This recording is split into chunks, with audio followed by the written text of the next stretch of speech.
morning, good afternoon, good evening, depending on when you're listening and where you're listening. Regardless, thank you for listening.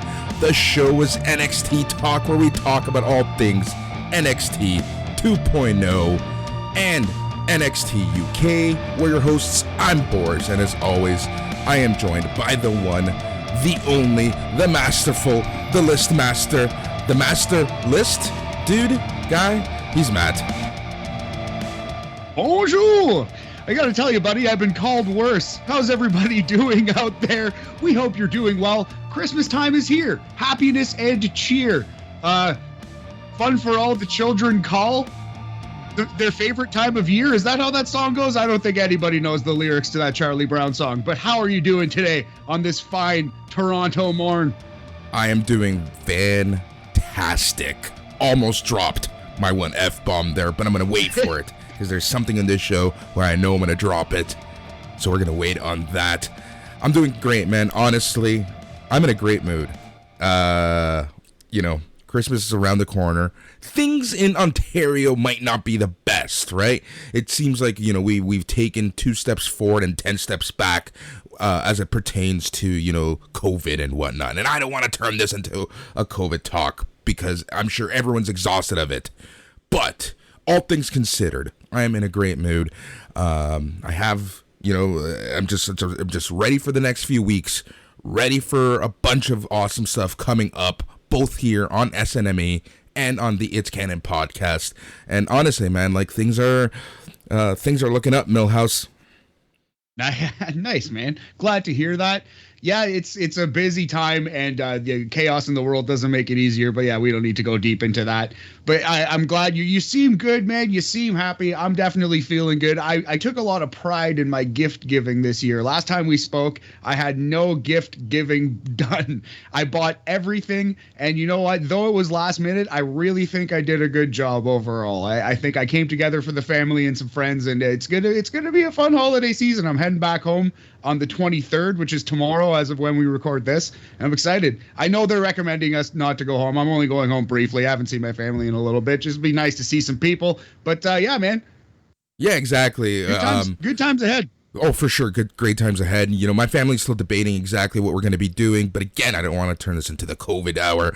No point in that. But in terms of Christmas shopping, I finished all the individual gifts except for one person. You can probably guess who that is. And aside from that is... yeah, right. I don't know why I said it like that. Stocking stuffers. So my family, we draw names. We don't name names. In the Aguilar Tomasino household, we do not name names. We draw names. And, we give each other a $75 limit, and we just buy stuff for the stocking for that one person, right? It's kind of like an extra gift, with the limit being $75. You can get them something pretty good. I know they don't listen to this show, but I ended up getting my brother, which is fan-freaking-tastic. He's so easy to buy for, because I just think, if I think it's cool, he's going to think it's cool. Yeah, so right? We're good. Exactly. Nice, man. Yeah, that's a good draw. Yeah, and then, so I have the stocking stuffer, and then I need to buy for that last person, but I think that's going to be in Amazon order. I'm not quite certain. I might get her one of those, she's been getting a lot of back pain recently, right? So I think I'm gonna get her one of those massage rollers. She's been looking at that for a while. I don't know why she hasn't bought it. Maybe I feel like she is telling me about it, mentioning it a lot, just so that I actually buy it for her. Right. Perhaps the hints are being dropped, man. Well, that's good of you to listen, pick up on the cues there. It's a, thoughtful gift. I like where your head's at on that one, buddy. It's a good system your family has, too. We're kind of just willy-nilly in my family. We just, buy gifts for whoever, whenever. Yeah, that's what we do as well. The expectation is that everyone's going to get a gift for everyone, right? With the emphasis being on the children.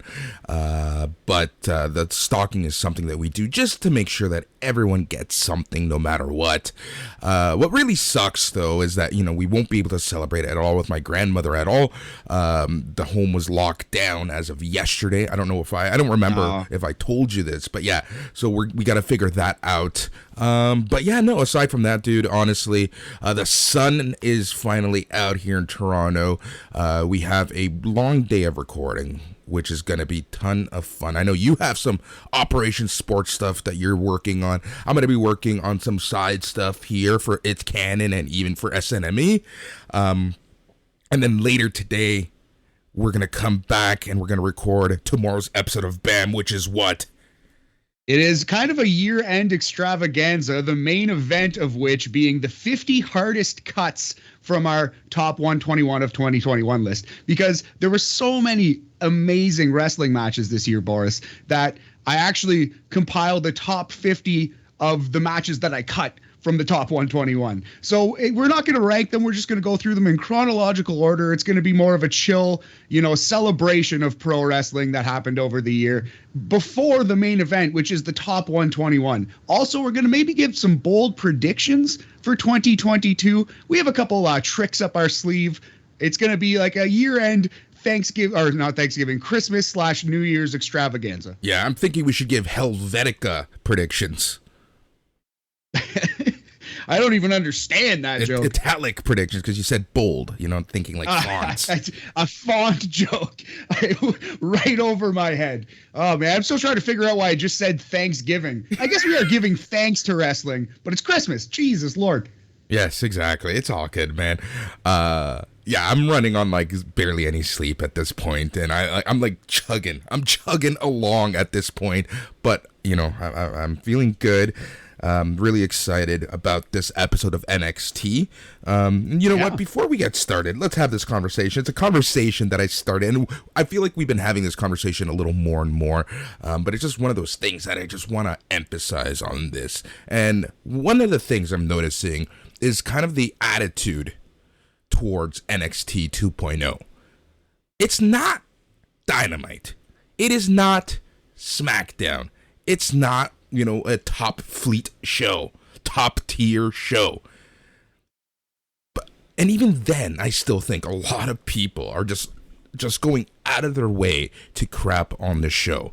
Am I saying it's perfect? Hell no. Do I like everything? Hell no. But overall, I really try to give everything a chance. I see this, honestly, as a developmental league. Do I agree that everyone is ready to even be on NXT TV right now? No. But when we compare this from September, mid-September to when NXT 2.0 started to last night's episode, dude, you're seeing some amazing progress with some of these wrestlers.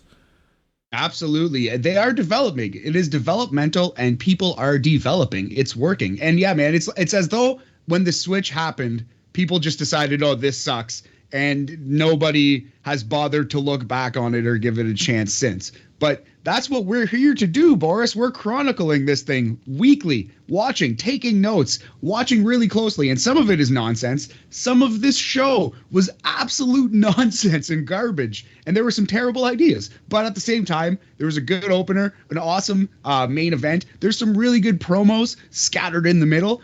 NXT is pumping out some good stuff. And you can't just throw the baby out with the bathwater on this kind of thing, man. It's like, yes, it's worse than it used to be, but it doesn't mean that the whole thing is terrible and you have to just get rid of it all. Like, there are some gems here on NXT 2.0. I think honestly, people are so used to the best of the indies NXT, right? Like that era of NXT. Did you ever watch NXT? Like way back when, like we're talking before the network. Oh yeah, what do you mean? Like the post game show, pre-network NXT. Right, I got you. Yes, yeah, I did. I've been an NXT fan, even like the game show era. I tried to catch every episode. I'm sure I didn't watch every episode religiously, especially like the Connor O'Brien season or all those guys.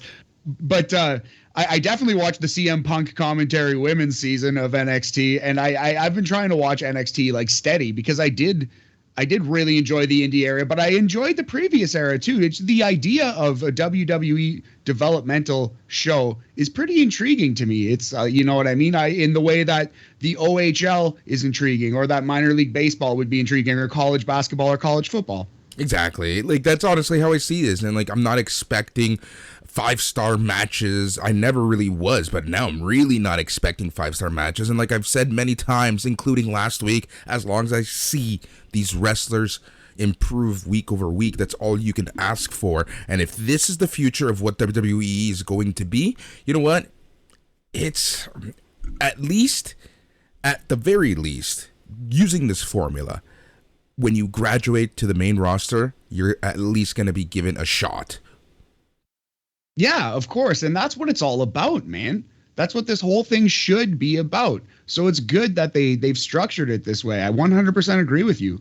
And man, at the end of the day, like if you're just going to be like, oh, this show sucks and I hate it and I'm not going to watch it, that's fine. It's your prerogative, but it's kind of your loss as well, right? Like it's not, it is worse. I'm not going to argue that it's better. You know what I mean? But there are some good things. And hey, that's why we're here, baby. We're here to tell you every week about it. Exactly. Because just as Jason says, we watch these shows so you don't have to. And that's why you are a patron, you know, on SNME, listening to us talk. I was trying to find a good word for talk, but I couldn't. NXT Talk. It's our podcast. All right, without further ado, Matt, I think it's time. We do have NXT 2.0 from last night. We have NXT UK to chat about. We have a full docket of NXT. So I think it's time that we get down to business. But before we do that, we have one last thing to take care of, and that is our rating system, because as the Young Guns, we're done with star ratings, and every week we have a new rating system du jour that usually reflects something on the episode, on our moods, on the atmosphere of NXT.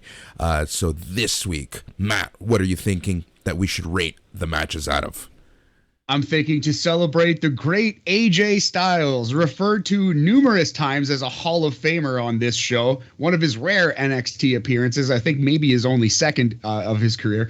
AJ Styles, we're going to go AJ's out of 5 on this episode of NXT Talk, I think, buddy. That sounds awesome. All right, so the show kicks off right away with Tommaso Ciampa in the ring, mic in hand. He starts off by saying he's got something he's got to get off his chest. As NXT champion, you are the hunted. Everybody has their eyes on you and the title you hold above your head, but he's a little bit different than everyone who held the title before him, because as Ciampa, he does the hunting, and last week Braun Breaker was the hunted. He knows he's champing at the bit to interrupt him, but no need, because Tommaso is inviting him to his ring, and he wants to say what he has to say face to face. Obviously, enter Braun Breaker with 2 Ks. Ciampa stops him from getting a microphone and says everybody knows what he's going to say. At War Games, he made a statement, right? Speared Tom through a table and pressed him into a power slam and pinned him. 1, 2, 3, right? He doesn't just want another shot at the title, he's earned it, right? And on a big stage, right? New Year's Evil, January 4th, Breaker Ciampa 2. That's what you're thinking, Ciampa said. Ciampa agrees that Braun deserves that title match, and let's just hope he doesn't drown like he did the first time, because once he gets his second opportunity, he wants him to remember what he said about jumping into the deep end. At Halloween Havoc, he exposed Breaker's inexperience in the ring and in life, and there's no replacement for time and experience. Braun has all the tools, everyone knows it, but the thing is, he's not ready to be a champion in Tom's NXT. To be like Sami Zayn, Kevin Owens, Shinsuke Nakamura, Finn Balor, and Tommaso Ciampa. All guys who spent a decade before WWE and then some spent another decade in WWE perfecting their craft. And Breaker has what? 10 matches? 20 matches? And he's not going to try to be disrespectful because he's doing great. He just doesn't know if he's ready for the bright lights and the weight of the world on his shoulder. One mistake One slip off the rope, and it's gone. And he's sure that's not going to happen again. And he knows it's Braun's head. He's imagining the celebrations, and then reality hits. This is when Ciampa slaps him across the face to punctuate his statement. Braun grabs Ciampa on the neck. He pulls him up in the military press, and then he just sets him down to kind of like send a message. He picks up the title belt, hands it over to Ciampa. Breaker gets in his face and says, "Blood is in the water, and this shark is going to eat him alive in 2 weeks."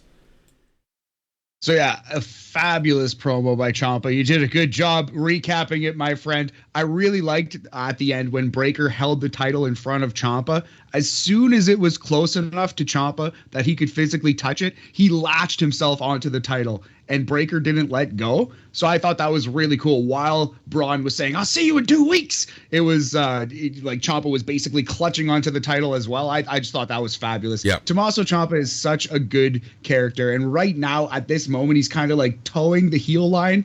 But I wouldn't be heartbroken if he just cheated to win this match and went full heel and they did it a third time. Although I do kind of think that Braun Breaker's about to win the title in 2 weeks. Yeah, it's funny that you say that, because I kind of do think that they might go that route. But how much more time does Braun Breaker have in NXT, right? Like, let's be honest. Yeah, exactly. Great call. Yeah. But maybe he doesn't get the title at all. Exactly. Maybe Tommaso Ciampa cheats and Braun goes straight to the main roster in the Royal Rumble. It's possible he doesn't win this title because he doesn't really need it if he's getting fast-tracked. So we'll see. Exactly. That's the beauty about this, right? Like, Braun Breaker is the guy who has kind of been earmarked as the future of NXT. So, my question to you, Matt, is if you were the powers that be, do you keep him in NXT and kind of build up the brand and build a brand around him as he continues to develop? Or do you fast track him to the main roster and kind of keep NXT like this constant churn of roster?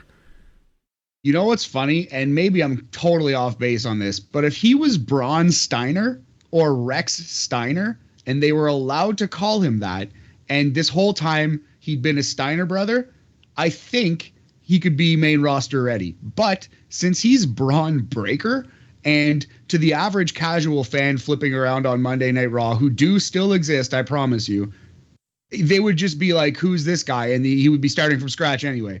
So you might as well, I honestly think, it's not only the name change, but because he's completely starting from scratch, you might as well leave him in NXT a little longer. There are ways that they could do it, though, where it really makes sense. Primarily, first thing, change his name back to Steiner. But they could call him up, and it wouldn't be a terrible decision. Me, personally, I'd leave him there for 6 more months.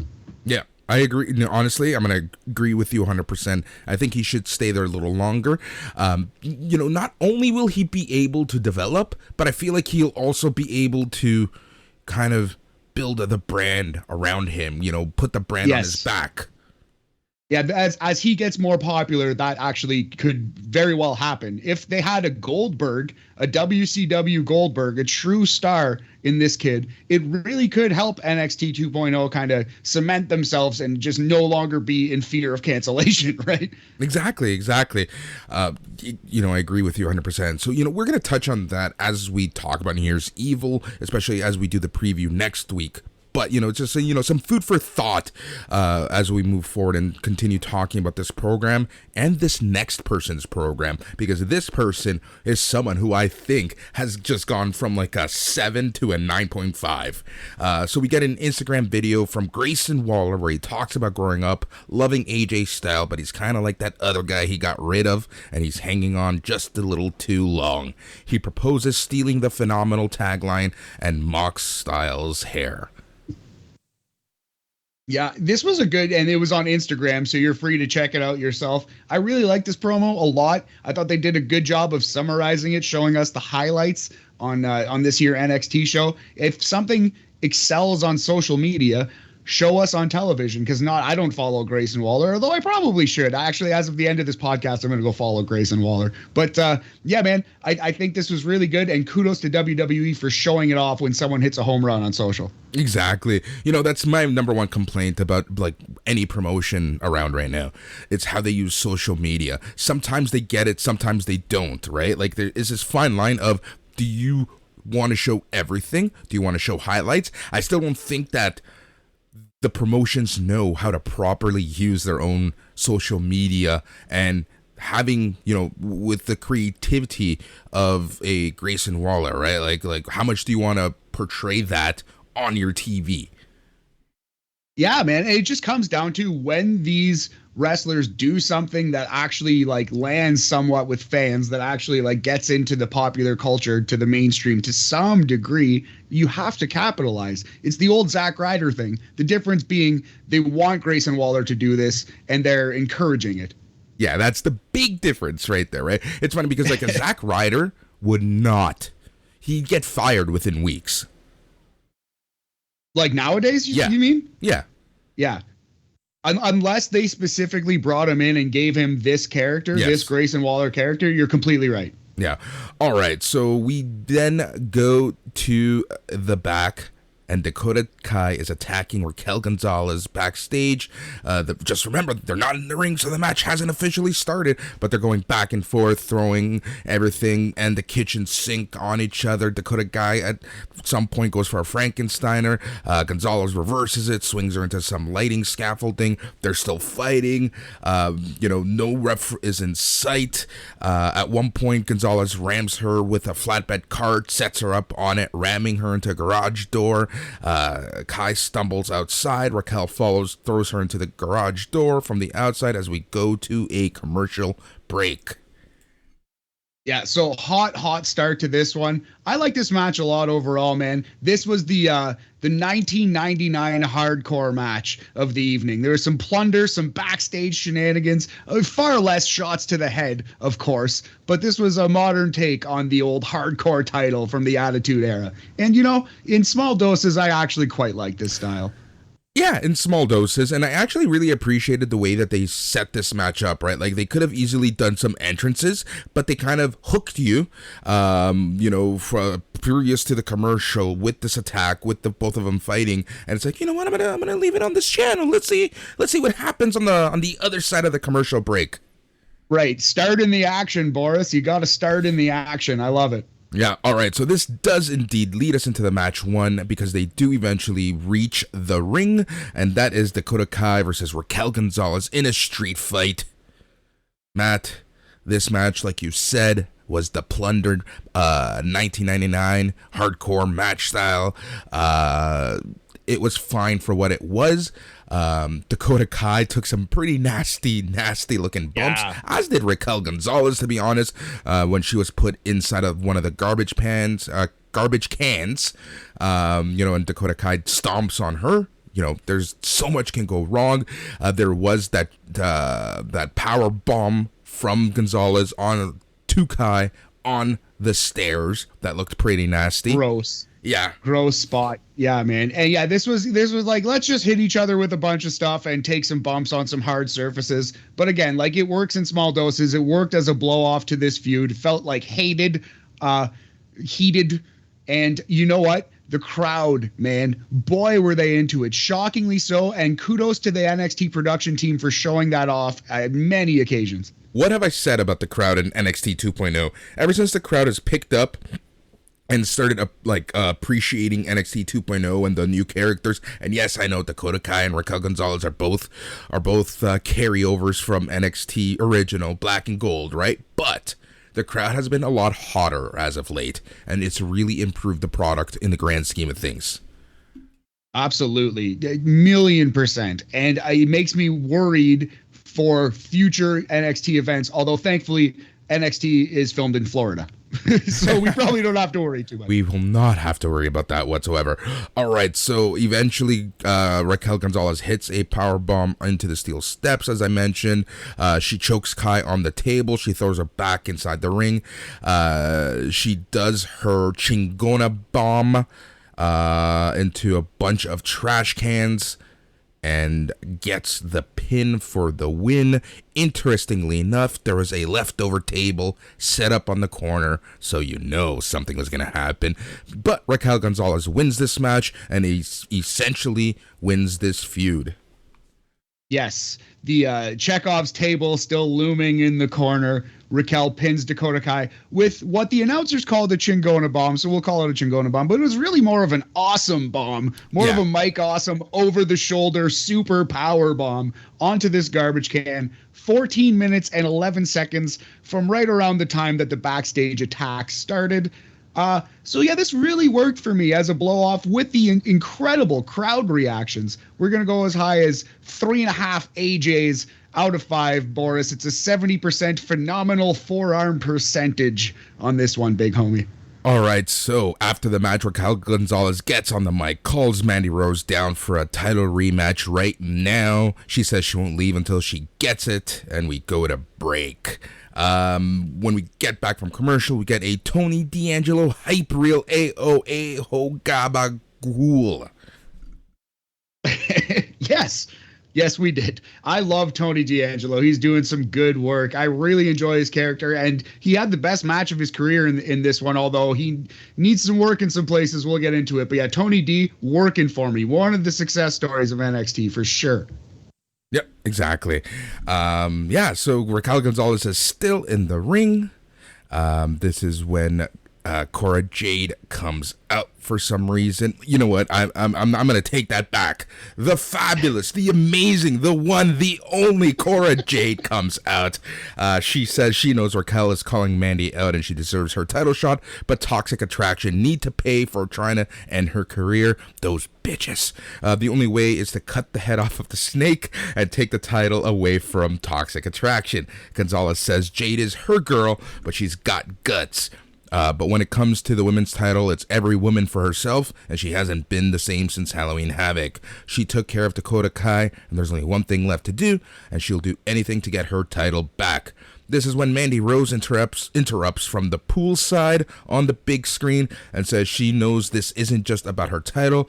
This is about what she's done for the women's division and the entire brand at New Year's Evil. It'll be a 3-way match for her title featuring both Raquel Gonzalez and the fabulous Cora Jade.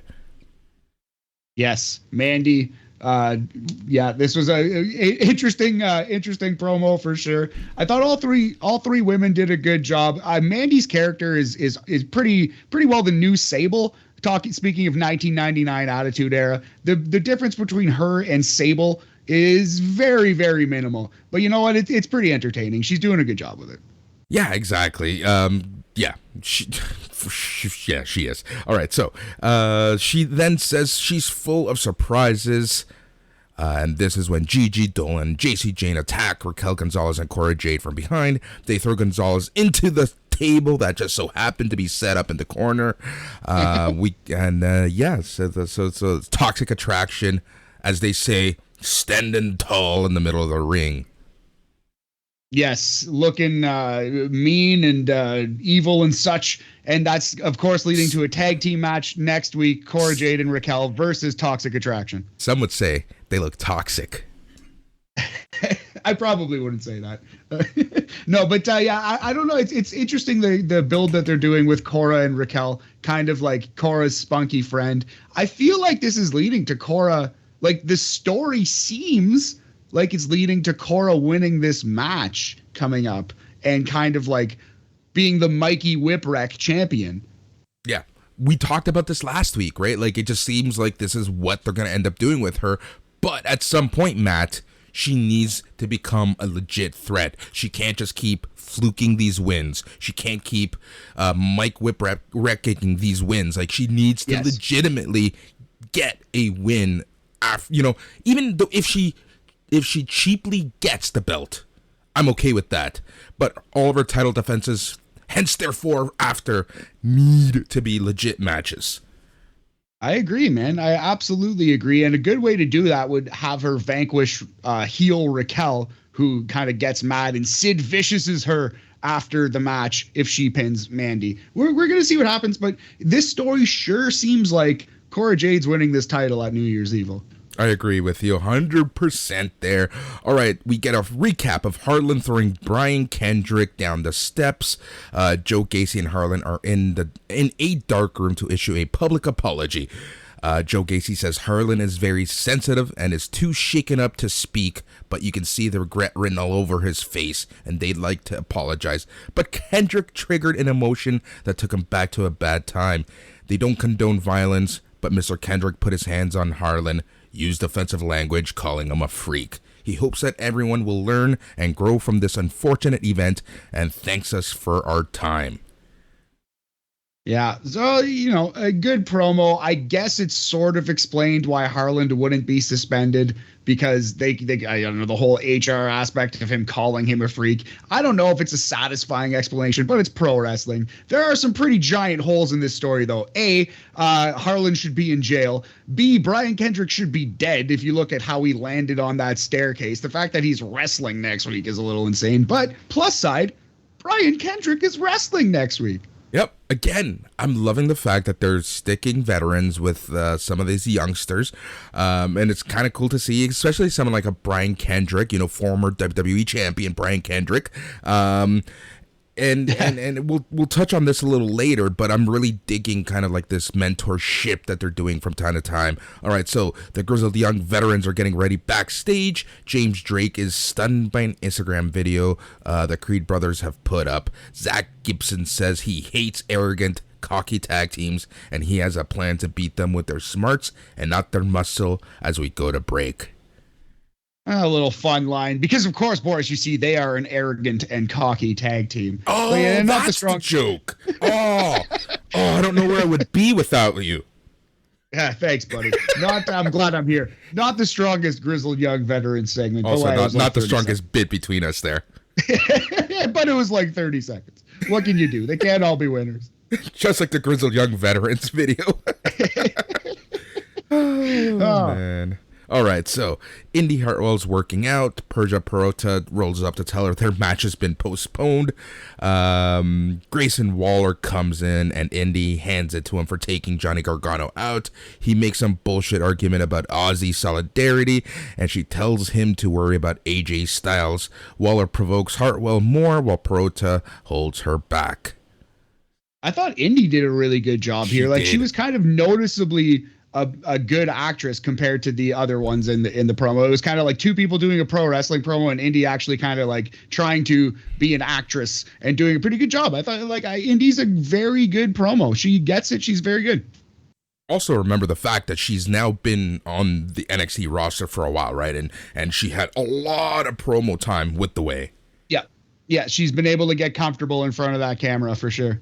All right. This leads us into the Creed brothers, Brutus and Julius Creed. Why would you call your kid Brutus? It's a rough name. It's not the best name, but we just, as wrestling fans, associate it with the Barber Beefcake, who is one of the worst of all time. So I don't know. It might be less harsh in the real world than it is to wrestling fans. I don't know. At the same time, I cannot make fun of anyone's name, as my name is Boris. As a Latino man in this world. You said it, buddy. Not me. Don't worry, we don't have an HR department here. So it's the Creed brothers versus the Grizzled Young Veterans. This match, I gotta say, at one point in the middle of this match, our favorite tag team showed up with an announce table of their own, and that's Jacket Time. They set up their own Japanese announce team right beside the English guys and started doing their thing. And I gotta say, this didn't insult me. This didn't make me hate wrestling. This didn't make me embarrassed watching this. This was probably the best thing Jacket Time has done since they formed. Yeah, it was fine. Sure. It was there, they came out, did the Japanese wrestling gimmick. I was glad because it kind of seemed like they were pulling out a tickle trunk of sorts and they were just going to have all these jackets. That's kind of what I thought. I didn't realize it was a table. I'm glad it was a table and not some kind of, magic trunk full of jackets. But it was fine. This, of course, led to a big brawl at the end of this match, which kind of was unsatisfying, but that's NXT TV. Yeah, unfortunately. Briggs and Jensen also show up in the middle of this match. But let's talk about the match itself. The Creed brothers, not so bad. They're actually looking a lot better week after week after week. Yes, and still Julius is noticeably better than Brutus. I would say like Julius is the star of the team, but Brutus is okay too. And they're definitely coming along. The Grizzled Young Veterans are highly underrated. Awesome team. There's a world where they're getting the push that Imperium is right now, and everything is fine because I think they're as good on the microphone and close to as good in the ring. Although Imperium's fabulous, they're pretty good as well. Exactly. So at one point, Julius is brawling with Gibson. James dives on them. Zach wants a power bomb, but Creed reverses it, and Jack and Time get into it with the Creeds. They get shoved. There's a shoving match. Briggs and Jensen join the fray, and all four teams are fighting around ringside.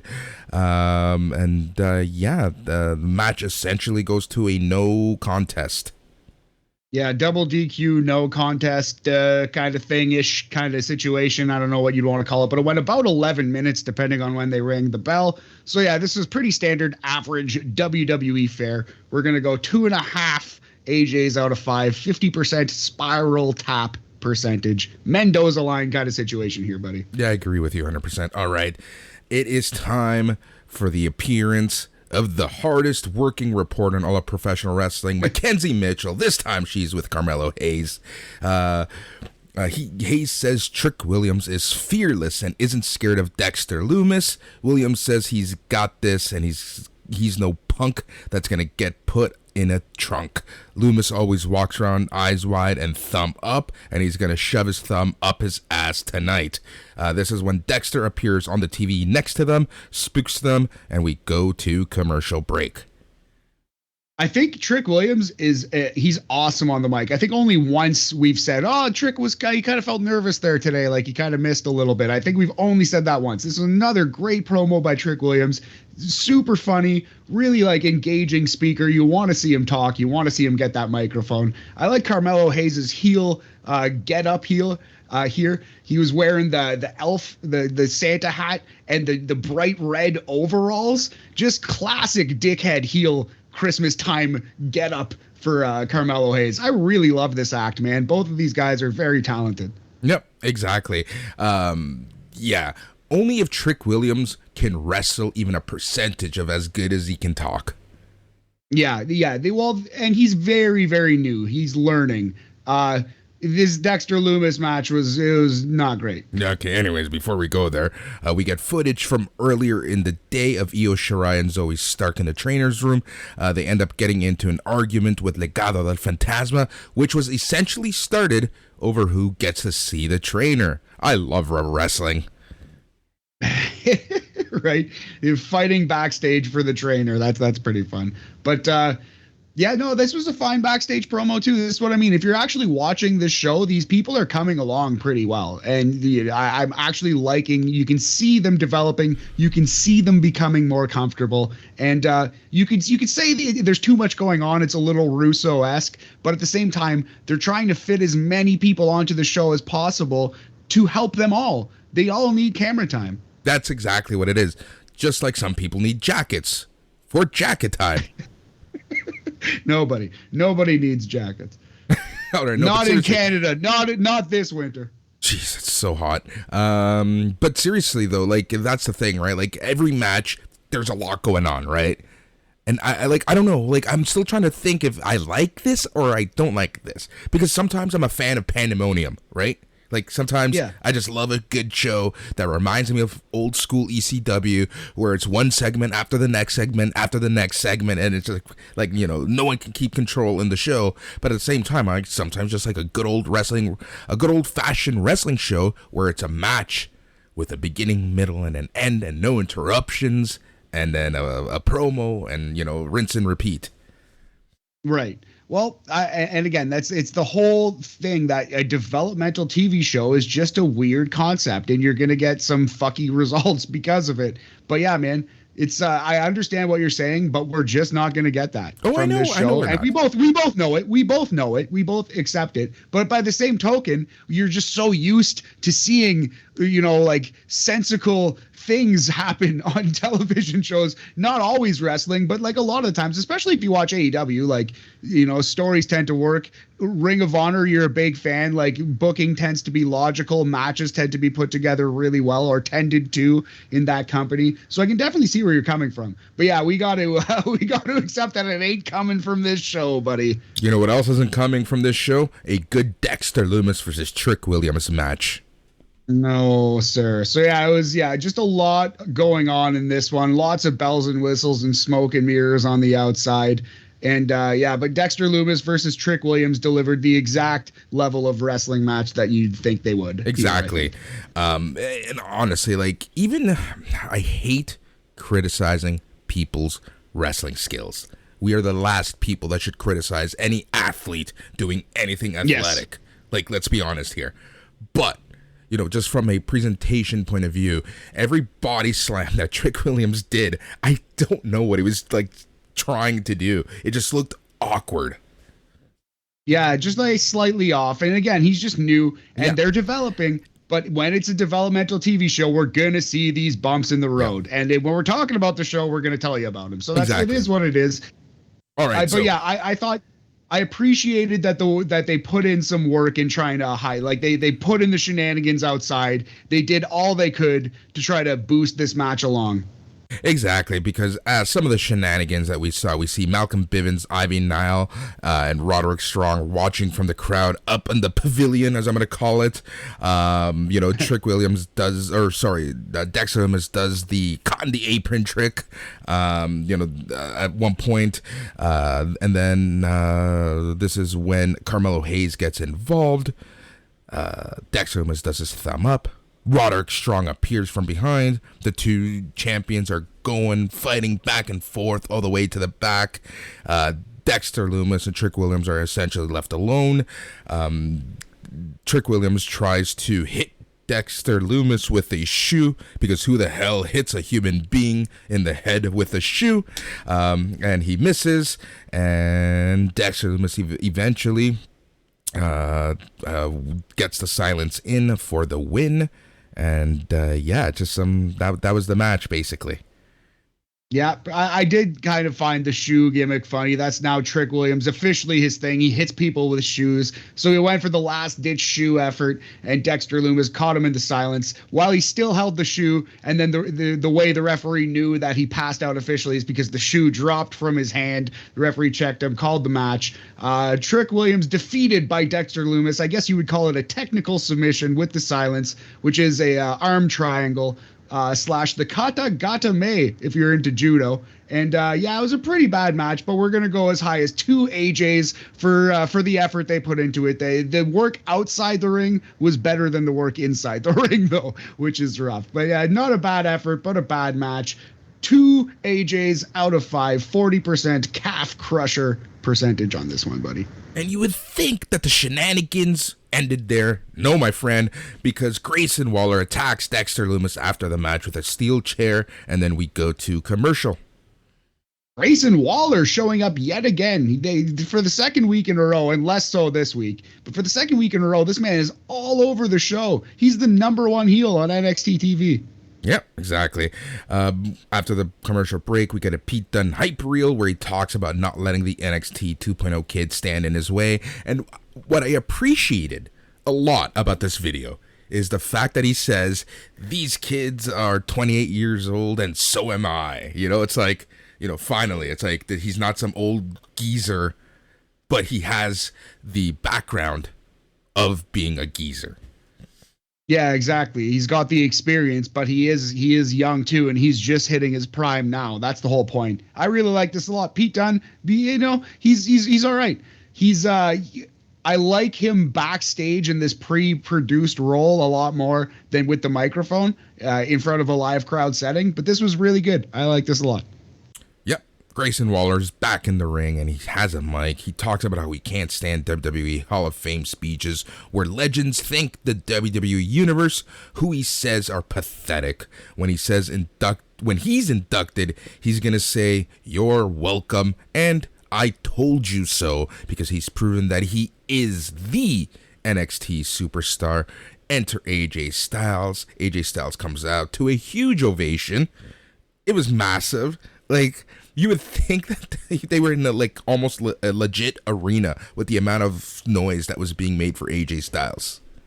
Yeah, a hometown pop for someone who has been in NXT, I think, one other time in their entire career. Yep. All right, so AJ's in the ring. Waller gives him, he makes fun of him a little bit. Styles tells him he can shut up now and asks if this is the Grayson Waller he's heard so much about, the biggest jackass in NXT. He saw his little social media thing, saw him talking trash, and asks if he feels good about himself. Waller says he feels real popular, going from that kid has potential to the NXT superstar, all in the matter of 1 month, and getting the attention of a future Hall of Famer. But why is he here? To be the veteran that helps out the newer guy? Or is he just looking for a new tag team partner to make himself relevant on Raw over the next few months? He appreciates the offer, but he's more of a singles guy. AJ accuses him of calling him out just to get the AJ Styles rub. He sees all the stuff Waller takes from him, and he'll give it to him. He has potential, and he can appreciate that he's cocky, but a future superstar. He says Braun Breaker, Tony D'Angelo, Carmelo Hayes, he can see all of those guys making it, but the jury's still out on Grayson Waller. His problem is that he'd rather look good and lose than look bad and win. Waller points out that he won at War Games, but AJ says he himself said wins and losses count less than swipes and likes. They square up, but Grayson backs off and says he'll let Omos have first and get Styles next. Yeah, so I thought actually that Grayson did better than AJ on the microphone here. Although, promos have never really been AJ Styles' thing. That's fine. But yeah, Grayson definitely at least held his own. I would personally say I thought he was a better promo than AJ on this night, and definitely made me want to see this match, which I hope is coming on New Year's Evil, but we shall see. Maybe it'll be on NXT TV in a couple weeks after. Who knows? Exactly. Who knows when that's going to happen? All right. We are now backstage, Diamond Mine, with Malcolm Bivens. They're ready to cut a promo. He tells Carmelo and Trick that's what happens when you disrespect them, and they want two things: respect and money. So at New Year's Evil, he proposes a champion versus champion, title versus title match. Roderick Strong says he's got 2 weeks to find his balls, and Malcolm wishes Hayes a very Merry Christmas. Roddy versus Mello, and we predicted this title versus title, and we're not the only ones to say this on the internet, but kind of feels like it's the end of the Cruiserweight title. So that kind of sucks, but at the same time, this match is going to be awesome. I can't wait. Yeah. Man, New Year's Evil is honestly looking really, really, really good. Yeah, 2 of the 3 matches look like they could be really strong, and the third is actually quite intriguing. I am interested to see where they go with the women's title. And then if you add Grayson and AJ and potentially this next 6-man tag that got set up, ooh, cards looking nice. Exactly. All right, so back from the commercial, we get another Matt Riddle vignette with MSK. Wesley admits that he was skeptical at first, but Riddle has led them on a journey of enlightenment, and Riddle says he's learned some things and can't wait to share them with Randy. And gives them some sweet RK Bro merch for Christmas. He tells them to call Imperium out next week, and he also says he's going to be out there with them. Things get weird as they go on their scooters. They make some proclamations about scooters and the path and blah, blah, blah. MSK wake up. They're back on the train stop where they were at the beginning of the vignettes, and they swear off their quote-unquote supplies, but when they find the RK Bro merch, they wonder if it was really just a dream. A bus rolls up, Matt Riddle gets out and snaps them some scooters into existence, and they ride off into the sunset. Yeah, so it was a weird, half fake twist here where the reason why they snapped awake and woke up from their quote unquote dream was because all 3 got hit by a car while scooting around, right? And then, so it was just weird. Like, are they actually not going to do this match? And then Matt Riddle just showed up and they are going to do this match. Why do the car thing? I guess they just needed some kind of gag. Yeah. So they did the hit by a car joke, which is always a classic. Ultimately, the joke is they were so high that they dreamed all of this up, right? Yes, of course. But I don't know. What we're potentially leading to here, Boris, is Imperium featuring Walter versus Matt Riddle and MSK. And if we can get some Matt Riddle versus Walter action on my television, let's go, buddy. Let's do it. And to think this is potentially going to happen on NXT.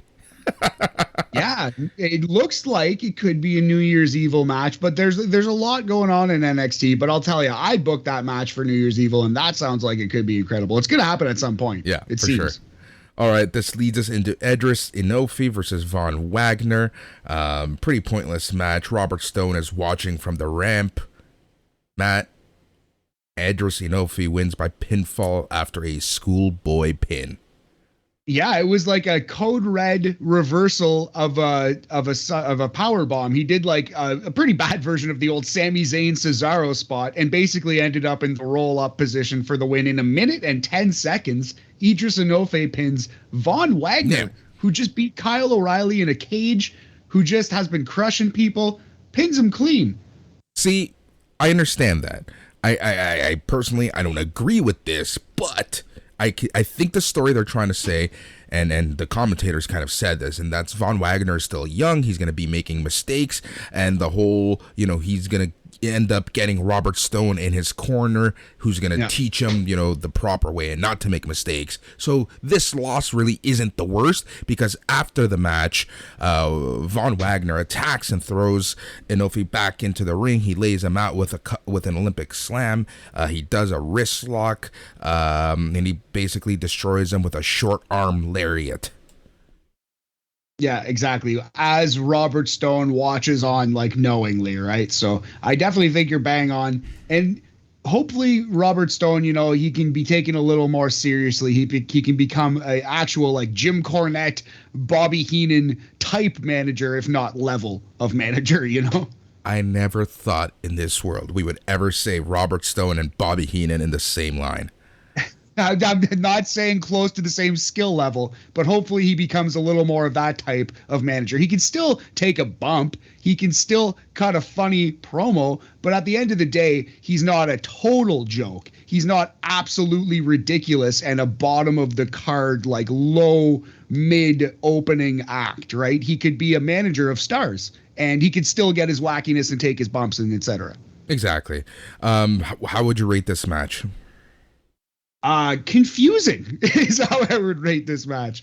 I don't know. You couldn't really go higher than like 1 AJ out of 5. It lasted 1 minute and it was basically 2 moves long. So yeah, we're gonna go 1 AJ out of 5. I don't know. I couldn't call it a good squash. Couldn't call it anything really. It's a 20% Ushi-Guroshi percentage. Pretty solid, confusing fail. Yep. But what's not confusing? What's that, buddy? Who the hardest working reporter in all of professional wrestling is, because she is backstage with Imperium this time. Imperium says they shattered MSK's hearts into a million pieces and they're trying to put them together still, but they drove Riddle out of town the first time he won't help them. They have found a shaman, but they have a general, they say.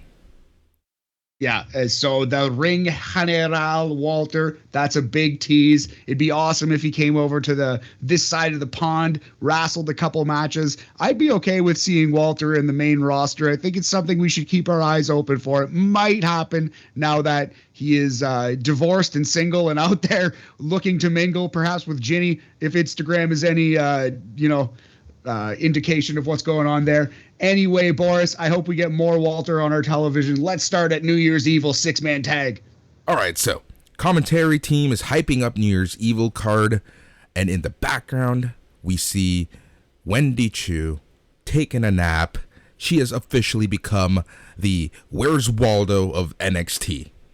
It's so funny. I straight up forgot about this gimmick because it's only been seen in the background of things. We've seen it like twice or three times. I totally forgot Wendy Chu was even a thing, and I thought it was just some sassy person doing like a bit for social media. Just like she had a full body pillow and sleeping mask, and she was just sleeping, which sends a horrible message if you're watching this on television. We do a podcast, and I forgot that this is an actual like gimmick. If you're just flipping the channels and you see somebody asleep at a wrestling show, what the hell's the point of that?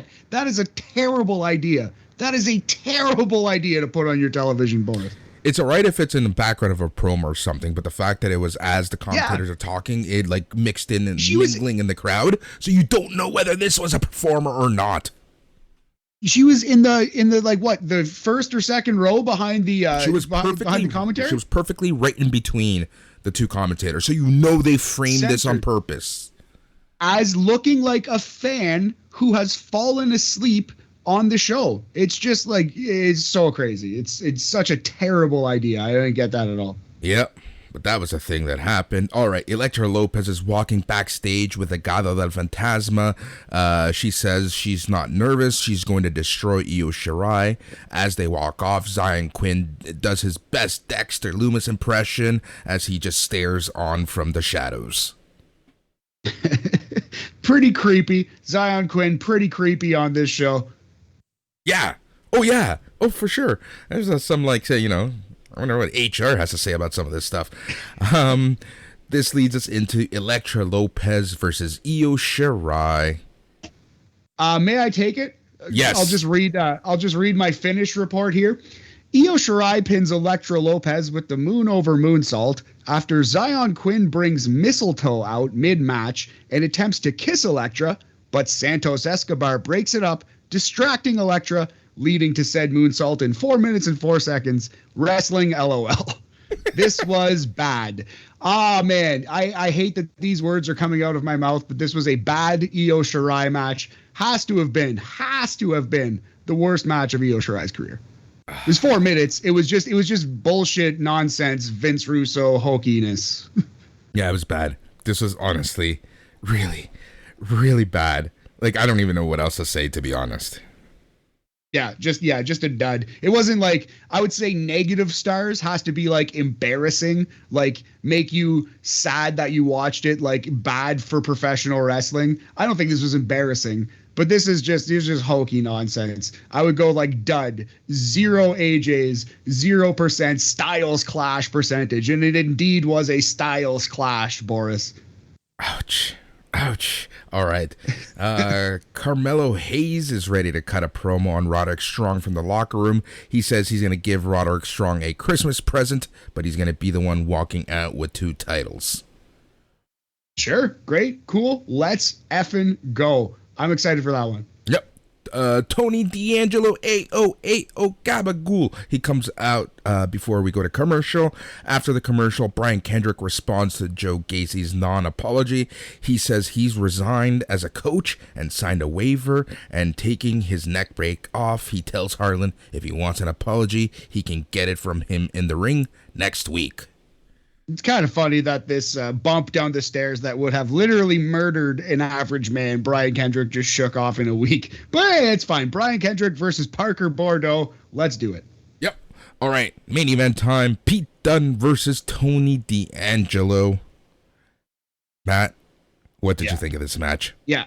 So this was a war. Pete Dunne gets in there and beats the crap out of his opponent, and the opponent beats the crap out of him. D'Angelo, this was his best singles match by a wide margin. This was like pretty much his only real competitive 1v1. Like he squashed people, but this was his first pretty well, big main event stage in a 1v1 match. And he delivered, although he is there's some greenness, as they say. You can see that he's very, very new to this. He is a rookie. There was a suplex that he threw on Pete Dunne that could have murdered him. It could have killed him. He landed on the top of this guy's. He just threw him like caution to the wind, just like absolutely just shithouse this guy over his head. Like that was very dangerous. And Pete Dunne got D'Angelo back with a brutal kick to the face later, like kicked him right in the face. And I feel like it was a receipt for that suplex. Yep. It was a disgusting Dr. Death, Steve Williams, Scott Steiner level, like kill a man suplex. Yeah,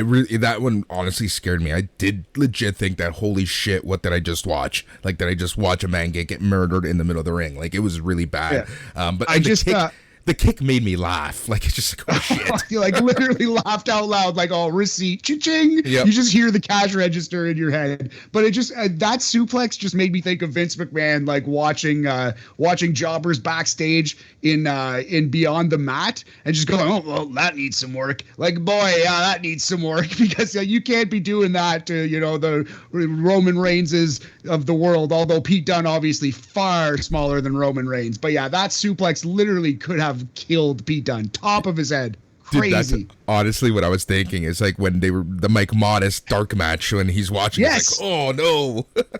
Honestly, yeah, that's. Was it Mike Modest and Vic Grimes, or am I mixing up a different dark? You're mixing match? up. It was Mike Modest and someone else. But yeah, it was just, oh man, it was just disgusting, just absolutely disgusting that suplex. But yeah. Again, I think you said it. This was by far Tony D'Angelo's best singles match. You do see some green, but you also see some overall potential. I kind of want to see a little more okay, I'm not sure what style Tony D'Angelo is trying to portray. Like, is he a wrestler or is he a brawler?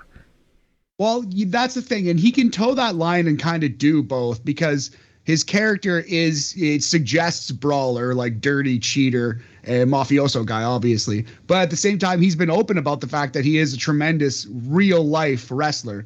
And I think they just need to play that up in promos a little more to justify it in his character. But I think you can be both. You can toe that line. You can kind of be, I don't know, a Stan Hansen-ish guy. Yeah, because Hansen was more brawler, obviously. But anyway. But even then, like Tony D'Angelo, like he did a beautiful Falcon Arrow. Like, yeah, that suplex looked rough, but that Falcon Arrow actually looked pretty good. That wasn't enough. Pete Dunne ends up getting a Fujiwara armbar in the middle of the ring. D'Angelo was struggling. He was trying to post up out of it. Dunne wrenches the fingers, but Tony's able to hook a finger into his mouth, pull the mouthguard out, smashes Pete's mouth into the turnbuckles, hook the leg, but Dunne reverses this, wishbones the fingers. He does the bitter end for the win. Yes, your winner, 12 minutes and 50 seconds, Pete Dunne with the pump handle flatliner, bitter end. I really like, they hit his theme, they zoom in on his face, and he just gives the little Pete Dunne shrug, like, well, what did you expect? Of course I was going to beat the shit out of this kid. That actually made me I like that. I like that a lot. I like that a lot, too. Yeah. That's fine. Babyface Pete Dunne, I think he's better as a heel, but babyface Pete Dunne is working for me right now. This ass-kicking babyface. I like this match a lot. We're going to go as high as 3.5 AJs out of 5, 70% Bloody Sunday percentage for this one, big homie. Nice. All right. So after the match, Dunne fends off an attack from Tony D'Angelo. AO Gabagool. He kicks him out of the ring. Tony cuts him off, hits the fisherman's neck breaker on the floor, or the Gaba Cruel, as we call it. This is when Tony D'Angelo finds the crowbar again, draws Pete up, choking him against the announce table before hitting him square in the hand with said crowbar. And that is the show. Yeah, Pete Dunne screaming in agony, his hand broken from this crowbar shot, and this feud must continue. And that's another reason why I'm worried about Riddle, the six-man tag at New Year's Evil, because this feels like a match that should probably be on that big show. So we're running out of room on that card. Oh, very fast, especially when you consider that we already have 3 title matches on that card. Yes. Absolutely. So, yeah, we're going to see how it shakes down. It's going to be, it's not a pay-per-view. It's a 2-hour episode of NXT TV. But, I'm very excited for the next 2 weeks. We got some really good stuff, and this was a good show overall. Fabulous main event there. Really good match. I like the opener, although it might not be your cup of tea. Personally, it is my cup of tea, so I quite enjoyed it. And nothing wrong with the Grayson Waller AJ promo in the middle. So, yeah, a solid effort from the Rainbow brand. Yeah. Honestly, I really thoroughly enjoyed this show. I did watch this at about 4 a.m. this morning because I had some stuff to do last night. But I honestly really did like this. So yeah, it's a fine show, no issues. I enjoyed it. Everything was good. Yeah. So I think any last words before we hype next week's card?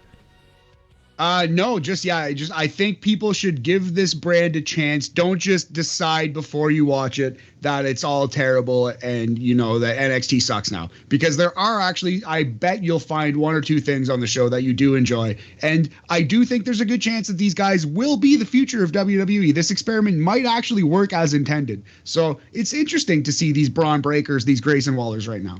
That's exactly it. All right, Matt, I think it's time that we jump across to the other side of the pond and talk about NXT UK on NXT UK Corner. Let's do it before we get too knackered, homie.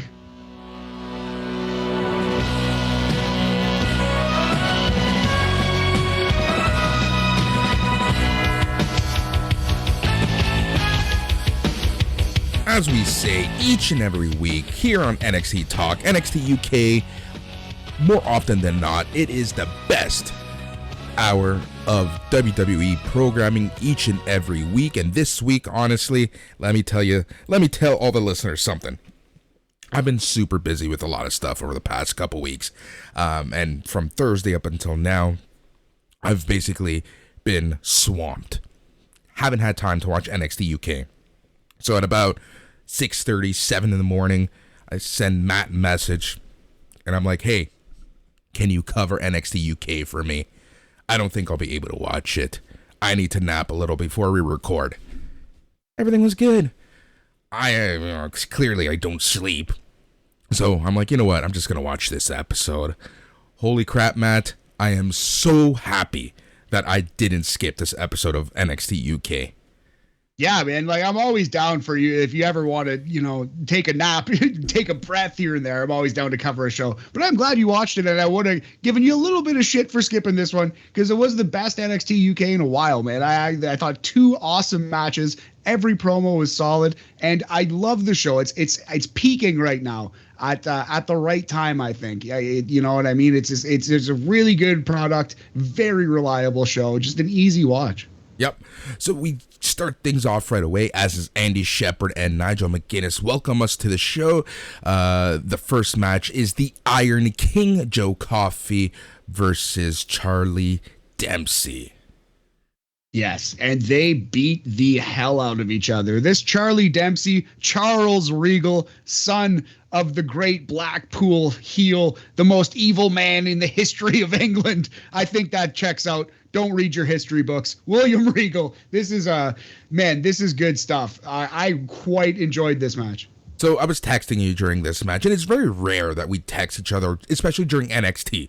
I just like to keep, the mystery alive in terms of what we think and what we're going to say, right? But sometimes we just do because this match, honestly, dude, this Charlie Dempsey, if you haven't seen him wrestle, check this episode out because you see, even just the way he moves around the ring is so fluid. It's so natural. It's so good. Everything. Dude, he makes a headlock look good. Yeah, he's like a bigger WWE version of Zack Sabre Jr. He's got that Zack Sabre Jr., that excellence of execution, as they used to say about Bret Hart. Just looks like butter in there, flows like water. It's a treat to watch. He's had 4, 5 NXT UK matches already. He's one of my absolute favorites, tippy top of the mountain. Oh, for sure. These two are just going back and forth, punching each other. Coffey does a flying crossbody off the ropes. Coffey hits a Glasgow send-off just before Teoman and Rohan Raja make their way out there to help Dempsey out of the ring to kind of save the match. Gallus, Coffey, and Wolfgang run out to keep Teoman and Raja away from the ring. In the ring, Dempsey puts Coffey to sleep with a chokehold, and it was one of the nastiest looking dragon sleepers I have seen in a very long time. It just looked like he was actually wrenching him to sleep. Absolutely. Yeah. Again, it's that excellence of execution. It's that just that attention to detail. Everything Dempsey does looks like it hurts. It looks really good. And yeah, though there was some some chicanery, though De Familia did interfere, by far the biggest win of Charlie Dempsey's career, and a feather in his cap to get this win over Joe Coffey at this stage. Yeah. I like this match a lot. So how would you rate this match? We're gonna go as high as 3 3/4 supernovas out of 5. It's a 75% crumpet percentage, Boris. I would say it was better than everything on NXT stateside. Yep, agreed 100% there. And honestly, if WWE were to do, and I don't see this happening anytime soon, just because of the travel situation, but if they were to ever redo a Worlds Collide NXT versus NXT UK show, you know what would be my dream match at this point? What's the Boris dream match right now, buddy? De Familia versus Legado del Fantasma. Oof. Familia versus Familia. Oh man, that would be awesome. Although De Familia needs a female member to contend with Elektra. True. But regardless, I just throwing this out there. All right. I love it. I love the idea. All right, so we get a video package highlighting the historic win of Mustache Mountain last week to earn the NXT UK Tag Team Championship. We cut to assistant GM Sid Scala. He announces there's going to be an NXT UK Tag Team Championship #1 Contenders Elimination Match Series. That's a lot. To determine Mustache Mountain's first opponents. The first two teams up to bat will be Symbiosis versus Ashton Smith and Oliver Carter. Their match will take place in 3 weeks. Then on January 13th, it'll be Jack Stars and Dave Mastiff versus De Familia Tioman and Rohan Raja. Yeah, so that'll be pretty good. It'll be interesting to see how they book this tournament. Who do you think's going to come out on top here? I honestly think it'll be De Familia.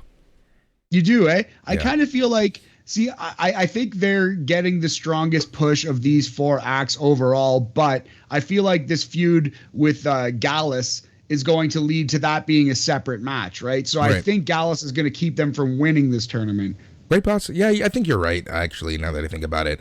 All right, Matt, then came up the best promo I have seen all freaking week. And it was your boy, Jordan Devlin, head himself. He's walking us through a day in his life. Despite the cockiness displayed throughout this beautiful vignette, Devlin makes a compelling argument on why he believes he has the skills and assets to become the next contender and possible champion of NXT UK. Yeah, just a fabulous video, man. Set to Beethoven's Moonlight Sonata, which is a sneaky, awesome heel gimmick. This man taking himself so seriously. But yeah, it's really made him seem like the biggest asshole in the world, but also like somebody to take seriously. So like he's putting in his work, I thought this was absolutely fabulous. Talking about doing 1,000 crunches in the morning and just showing mask. Open. His face, his frozen face mask while doing 1,000 crunches, and his like shaking hands with fans and then turning around and just open disdain and disgust on his face. It's great stuff. Great stuff. I can't believe that I used to hate this man. Jordan Devlin is a gem. He's a treat, and I'm glad that I've learned.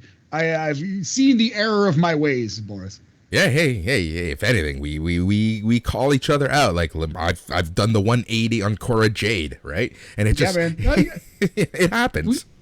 We can come in with biases, but at the end of the day, we got to be fair. And if someone just keeps delivering, then we can say we were wrong. And I was wrong about Devlin. He rules. Now, what I really love about this promo, and similar to De Familia's promo from last week, it's the cinematography. It's the way that it's filmed. It just looks so professional and so well done. It's like a short film, right? Like I just absolutely adore that from these promos. It makes it feel super professional, super good. You can tell that they take their time on even the script and just the way that it's shot, the way that it looks, even the filters that they use. Just some wonderful stuff we're getting from NXT UK right now. 100%. Like matches aside, in the past 2 weeks, I've seen two of the best promos of the entire year out of NXT UK. A Mel's promo last week and this awesome Jordan Devlin backstage video this week. Not even, you can't even call it a backstage video, a worldwide video, Jordan Devlin. Yep. Open world video. Yep. All right. Mustache Mountain's in-ring segment. So Trent 7 opens the segment by mentioning what a wild 18 months it's been. They're back on top, the tag team Mountain. 7 admits there have been some times where they've both fallen short and thought about what's to come if they didn't win last week. But all doubts changed the moment they became champions. The wheels aren't falling off anytime soon. Tyler Bate adds that with a little bit of patience, good things come. 7 takes a moment to reflect on Tyler Bate becoming the first ever NXT UK Grand Slam champion. The fans start chanting Grand Slam boy with an I. They thank the fans, the production crew, and everyone in the back who supported and believed in them. They look forward to what will be a bright new year for both of them. Until then, they're going to celebrate the holidays and bask in the historic glory before getting their feet wet and defending their titles. Sure, great. I liked emotional, sad, old dog Trent 7. You know what I mean? But it's very clear where this is going. They're taking longer to get there than we thought they would. But I kind of like that. They could be champ for 5-6 months. But this is very clear that Trent 7 is going to turn on Tyler Bate and have a really good feud, I hope. And that'll kind of be the end of 7's career. Jesus. All right. Next up was NXT UK Women's Champion Meiko Satomura has run laps around the majority of the NXT UK Women's division. Now she's got a larger target on her hands in Blair Davenport. Both women look to test their strength for the championship in 3 weeks. We hear from both of them and what each will bring to the table during their match. Yeah, good, solid, standard fare. You've seen this video 1,000 times, but it wasn't bad. I like Blair Davenport calling herself the Ichiban Gaijin, the #1 foreigner. She dominated Japan, and now Meiko Satomura is in her neck of the woods, and Blair Davenport ain't taken too kindly to that. This will be a good match when it happens. Do you think Blair wins the first one? Oh, man, I was thinking about this, and I kind of want to say yes, but I think they might wait a couple matches to finally give it to Blair. I think she's going to, I can see that argument, but I do think she's going to win the first one. I think they're going to push her, continue to push her very, very strongly. She's going to get the big W right away. Oh, man. Well, regardless, I think it's going to be a great match. So the second match of the night was Danny Jones versus Kenny Williams. Yeah, Kenny Williams grabs a mic on the way to the ring, gives Danny Jones classic heel gimmick the chance to walk away. Danny Jones, of course, does not want to walk away, but Kenny Williams would prefer to fight Mark Andrews instead. They have a match. It was, it was a WWE wrestling match, and Kenny Williams won with the bad luck, Boris, which is the headlock driver that Dean Ambrose used to use. Yep, exactly. So the scum of the earth picks up the win. I love it. How would you rate this match?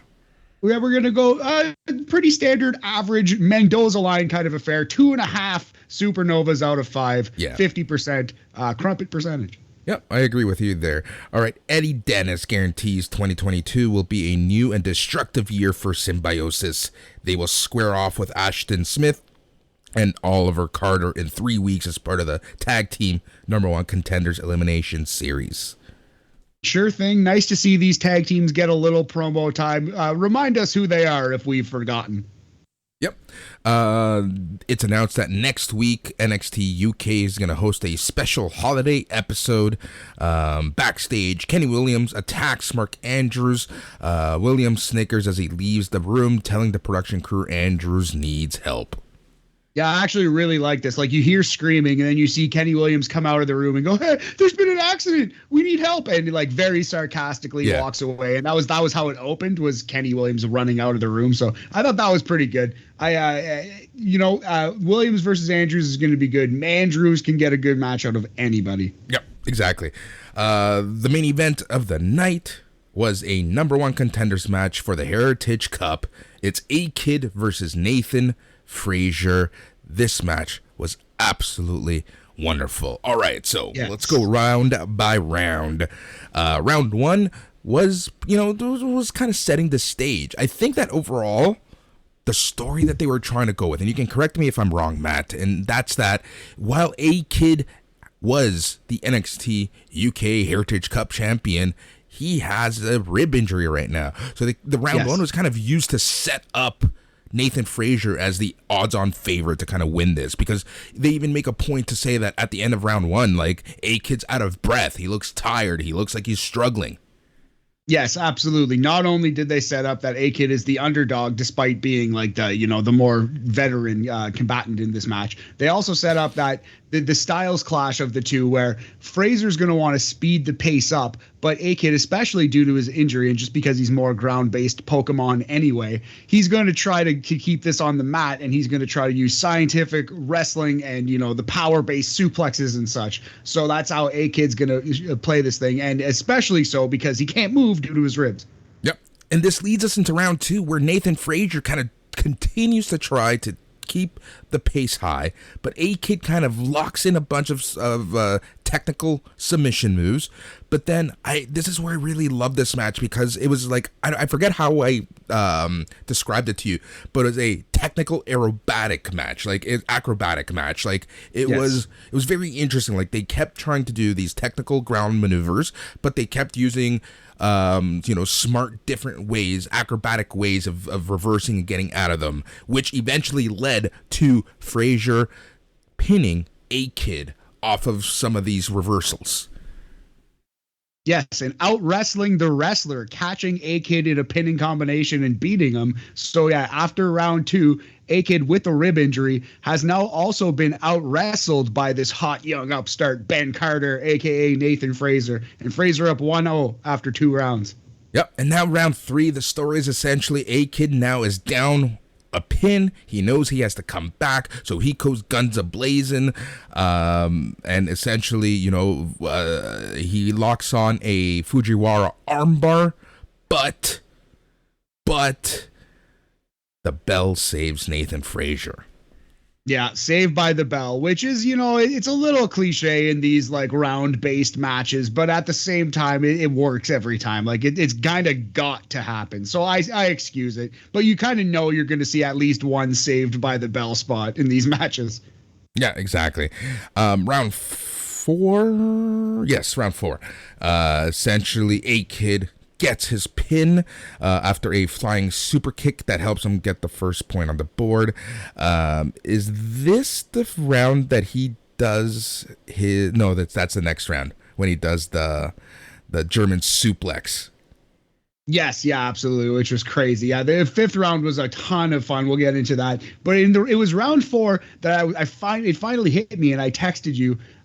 It's been bugging me. Who does A-Kid remind me of? He's this generation's Rick Martel. That's who A-Kid reminds me of. Rick the Model Martel, babyface AWA version. He kind of looks a little similar. He's smaller, but he's got that technical, just a pure babyface. He would have fit in the 80s, other than the fact that he's 160 pounds. Yeah, exactly. But yeah, this leads us now. So now it's all tied up 1-1. We're going into round 5. Round 5 was a shit ton of fun. They both know they only have 2 rounds left to get the final victory. They're going back and forth a lot. Frazier leaps over A-Kid a couple times. They're going back and forth. At one point, Nathan Frazier sets up to do a springboard off of the middle rope, but A-Kid kind of catches him, does a German suplex as he's going through his legs. It was an insane looking move. Like, I don't even know, like, I hope I was able to describe it and give it some justice. Yeah, like sliding through his legs, the old baseball slide, while delivering a German suplex. We've kind of seen it done like on the ropes before, but yeah, man, this just awesome, incredible move. These guys are such good wrestlers. It was a treat to see them wrestle in this format, and I'd love to see them have a takeover match or some kind of extended 15-minute, 20-minute pure wrestling match. Although this was great too. Oh, it was fantastic. It was so good. But then eventually, the wrestler out wrestles Nathan Frazier. He gets him in an octopus stretch right in the middle of the ring. Nathan Frazier has nowhere else to go, so he has to tap out to give A-Kid the win. Yes, A-Kid defeats Nathan Frazier 2-1 in the 5th round of this match. It went about 14 minutes and 15-ish seconds. And I thought it was great, man. I would go as high as 4 supernovas out of 5. Best thing we discussed on the podcast today. Awesome main event in NXT UK. Oh, it was so freaking good. It was so freaking good. There's a lot coming up in NXT. I think the next few weeks, both NXT and NXT UK have some pretty strong shows coming up. Yes, sir. Yeah, well, we already know the 3 title matches confirmed for New Year's Evil. That's the women's title, champion Mandy Rose versus Cora Jade versus Raquel Gonzalez. We have title for title, Carmelo Hayes versus Roderick Strong, North American versus Cruiserweight title. And, of course, Braun Breaker versus Tommaso Ciampa for the big belt, the big Goldie. Yep, exactly. Yeah, so much on the go. Man, what a week of NXT it's been. Again, I'm so lucky I caught this episode of NXT UK, and here I was just gonna skip out on it. That teaches me. You didn't. Oh, I'm glad too. All right, man. So I think before we go, we should tell everyone what's coming up here on SNME Radio, because it's gonna be a weird couple weeks as it's the holidays. So tomorrow, bam, the hard cuts of our top 121 list. That's going to be a fun show. That's coming out tomorrow. We also have our bold predictions for 2022. That's on BAM tomorrow. Then on the Saturday is going to be a ton of shows coming out. You have Dynamite on Saturday. You have Rampage on Saturday. So those shows probably won't be coming out until Sunday. But the Smack Daddies are going to be doing daddy stuff. That sounded really weird. But they're going to be doing daddy stuff. So the Young Guns are taking over the SmackDown review this week. We're going to be talking all things on pre-recorded SmackDown. That's going to be a lot of fun. I think it's going to be a very chill episode, man. I honestly think I'm going to bring on either my brother and or nephew just to talk some wrestling. Do it, man. Absolutely. We're going to record that on Christmas Day, probably during the evening. I'm going to have a nog or two in me, Boris, and it's going to be a ton of fun, man. Yeah, definitely bring some family guests on. Maybe I will as well, depending on who's in my home on that day. Exactly. Yeah, and then on Sunday, it is the best of 2021 as the panel gets together and talks about the best of 2021. That was a really fun show, so you should tune in that. The patrons are going to be getting that show obviously a little earlier than usual, but then yeah, this leads us into a bunch of shows that are, because even the wrestling schedule is all over the place, so we'll see when shows drop. But if you're a part of the message board, which you probably are, we'll keep everyone up to date. We're going to make sure that every show is covered, but just remember that next weekend, Saturday, January the 1st, there is a pay-per-view. There will be a podcast. That's going to be a lot of fun. We're talking hosted by your boys. Yep, talking some day one. Yep. We're getting the call to the after pod party, and I'm very excited, man. They're going to keep that New Year's Eve energy going into day one and then sleep for a long time. Oh, that I plan to. And we'll see how that goes. Ballergear.ca for all of your SNME radio merch. Tons of merch. All at ballergear.ca. Just go there, and the collection is SNME radio. And yeah, just everyone, honestly, have fun, stay safe, happy holidays, Merry Christmas, happy whatever you celebrate. Thank you so much for listening. We appreciate everyone's comments, everyone's messages, everyone's anything. Honestly, thank you so much. And Matt, Merry Christmas to you. It's been a pleasure, and I know that we have a bunch of shows to record still, but I just want to take that second and thank you, and we'll take it from here.